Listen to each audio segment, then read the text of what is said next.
ما تيجوا معانا كده اوريكم افتتاح الدوري المصري للهواه الموسم الثامن. النهارده الافتتاح، ومعايا نيشو المشجع الهاوي الاول وعاشق الشيكو بنزا.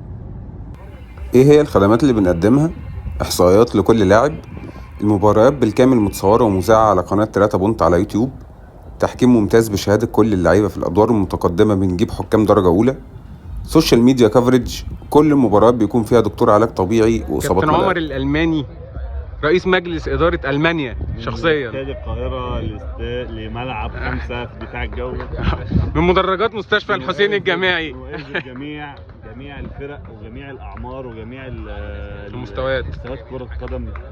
تعالوا يا جماعه شجعوا كرة الهواه، ابرك 100 مره من كرة المحترفين. احسنت، شجعوا منتجات بلدكم يا جماعه. ايوه طبعا عارفينه من قفاه الغني عن التعريف، كابتن كوكي سفير اليونان. مفيش مناشدات، الدوري ده 100 100 وصح صح. تعالوا شجعونا هنا احسن من الدوري المصري 100 مره.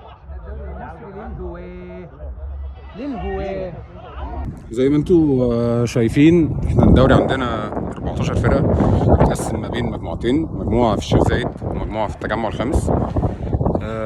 بنلعب الدور الاول، كل الفرق في كل مجموعه بتلعب بعض، بيصعد 4 فرق من المجموعه دي و4 فرق من المجموعه دي، والمتبقي من ال8 فرق دول بيلعبوا دور خروج المغلوب لحد النهائي.